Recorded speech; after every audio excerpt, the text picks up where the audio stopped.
अखिलेश यादव और मायावती के दांव ने बदल दिया बलिया का सियासी समीकरण।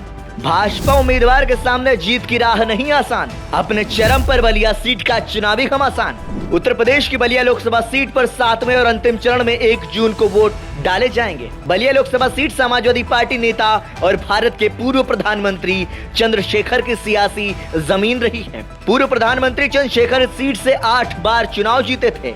उसके बाद 2 बार इस सीट से समाजवादी पार्टी के टिकट पर उनके बेटे नीरज शेखर सांसद रहे। हालांकि लंबे समय से बलिया में जीत की राह तलाश रही बीजेपी को आखिरकार 2014 में यहां से विजयश्री का आशीर्वाद मिला था। मौजूदा समय में बीजेपी के वीरेंद्र सिंह मस्त यहां से सांसद हैं।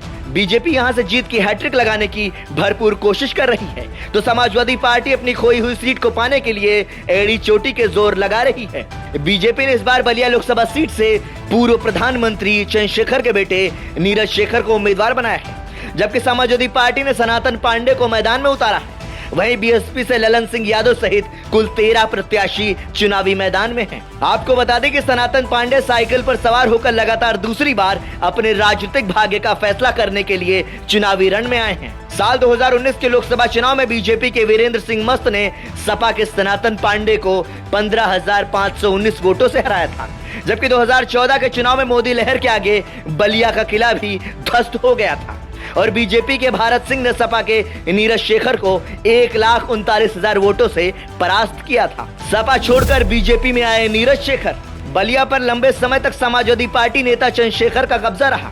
उनके निधन के बाद 2007 में हुए उपचुनाव में उनके बेटे नीरज शेखर को यहां से समाजवादी पार्टी के टिकट पर चुनाव लड़ाया गया और वो चुनाव जीतकर संसद पहुंचे।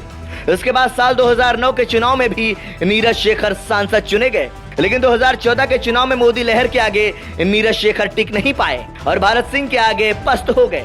लोकसभा चुनाव हारने के बाद समाजवादी पार्टी ने नीरज शेखर को राज्यसभा भेज दिया।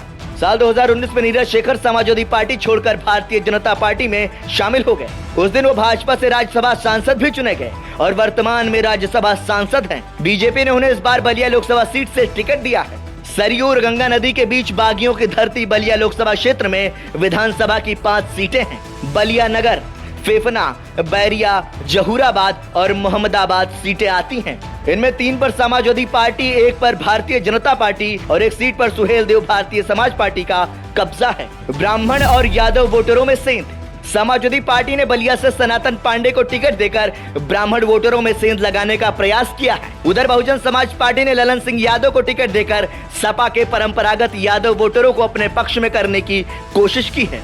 बलिया सीट पर सबसे अधिक करीब 3 लाख ब्राह्मण मतदाता हैं। इसके बाद 2,50,000 के आसपास यादव, राजपूत और दलित वोटर्स हैं, जबकि मुस्लिम वोटर्स भी लगभग 1 लाख के आसपास बताए जाते हैं। अब ऐसे में बलिया लोकसभा सीट का सियासी समीकरण किस पार्टी के पक्ष में जाता है, आगामी 4 जून को यह देखना बेहद दिलचस्प होगा। ब्यूरो रिपोर्ट, संदेश वाहक।